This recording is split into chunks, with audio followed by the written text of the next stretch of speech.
Humanity had always been the apex predator of its domain. When the alien ship drifted silently into our system, we thought it was a gift, an abandoned relic from a weaker race. We boarded it with curiosity. What we found inside changed everything. We weren't the hunters anymore. We were prey. They said we shouldn't touch it.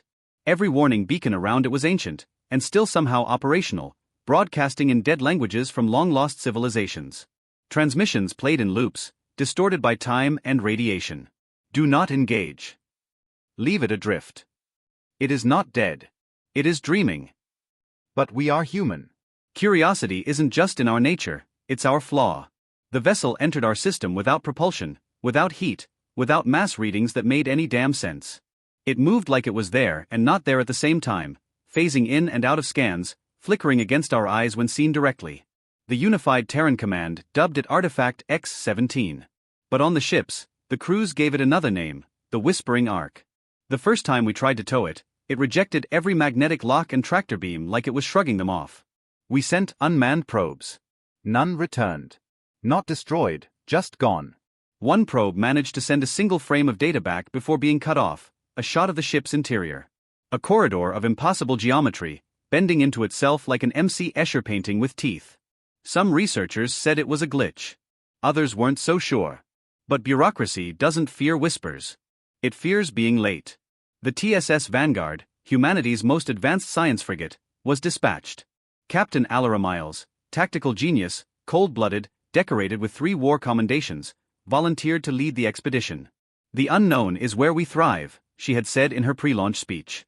She would regret those words.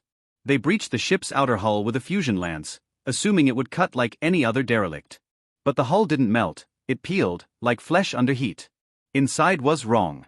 Not alien tech. Not really tech at all.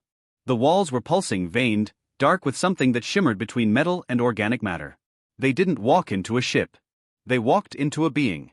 The science officer, Lieutenant Ramirez, described it in his final log. There are no doors, no control panels, no engineering compartments. It feels like we're inside a lung. It breathes. Every sound echoes like it's listening. Then came the voices. The crew started hearing things. Whispers, never in the same voice twice. Some heard long-dead loved ones. Others heard themselves. One Marine screamed in her sleep, saying her dead daughter was calling her from the walls. But it was impossible. She never had a daughter. Communications with Earth grew erratic.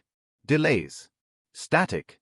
Then, an unexpected transmission from the Vanguard, screaming, weapons fire, and a single phrase before silence. We are not alone in here, and it remembers us. We thought they were being attacked by something inside. The truth was far worse. The ship itself had noticed us. One of the backup scout drones caught the moment everything changed. The ship, which had drifted silently for millennia, twitched.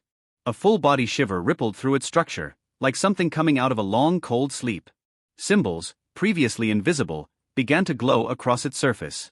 Blood-red runes etched into geometry no AI could translate. Then came the sound. Not from speakers.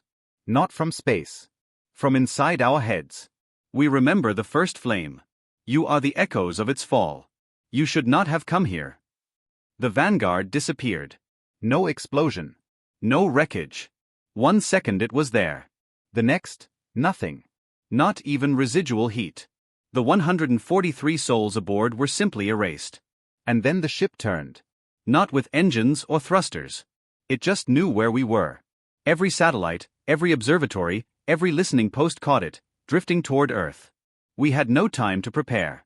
And worse, it was no longer alone. Across the stars, other shapes began to stir. Ships, no creatures, that had slumbered like predators beneath deep cosmic oceans. They turned toward our signals, our satellites, our stars. It was never one ship.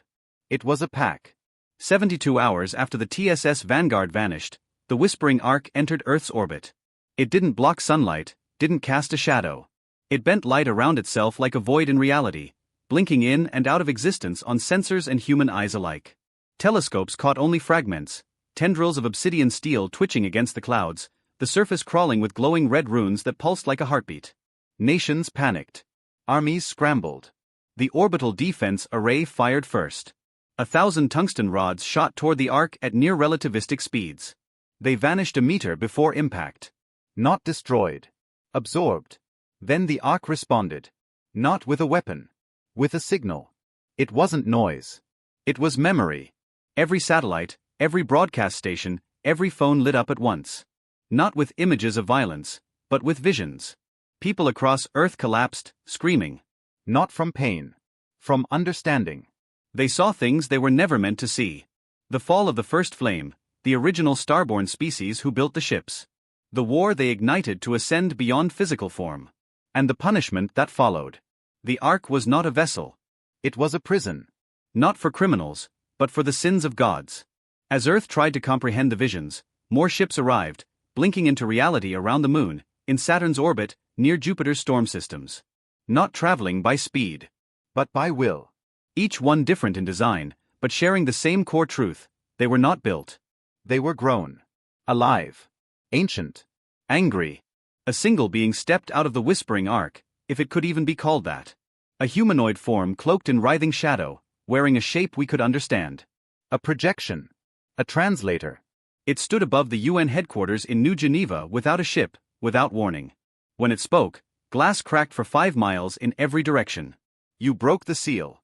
You ignored the warnings. You fed the prison. Our ambassadors pleaded. Scientists begged. Generals offered alliance. Threats. Apologies. It simply tilted its head and replied. Your species echoes the arrogance of those who came before. You climbed into the stars not to seek truth, but dominion. The creature raised its hand toward the sky. And Earth's orbital defense satellites, our defense, turned inward. Every weapon we had was no longer ours. Cities saw their skies light up with arcs of fire and screaming metal. Defense systems fired on civilian zones. Drones swarmed like infected bees. Entire nations were reduced to black smears before countermeasures even activated. But the ships didn't destroy Earth. They corrected it. They targeted knowledge centers, data vaults, universities, research labs, satellite arrays. They weren't trying to erase us. They were trying to reset us. Within 6 hours, every system holding interstellar knowledge was gone. Power grids failed. Satellites fell. Earth, once a glowing node in the galactic net, went dark. One human outpost, orbiting Neptune, survived. A small science relay, cut off from the main network due to an internal systems crash, an ironic malfunction that saved it from being rewritten. They watched Earth fall. And then, from the darkness of space, came one final transmission. It wasn't a threat. It was a whisper. You were warned not to board the ship. You didn't listen. So now you begin again. The Ark and its siblings vanished in unison, like shadows recoiling from light, leaving only silence. Earth survived. But humanity did not. Those who lived forgot the stars. Generations later, stories of the ships became myths, then dreams, then silence. Our species returned to its cradle, humbled and afraid of the sky. But buried deep, in the ice of Antarctica, a fragment remained. A shard of the Arkansas. Cold. Silent. Waiting. And in the wind, a whisper still echoes. Next time, listen. Liked the story? Hit subscribe and stay tuned, because humanity's journey has only just begun.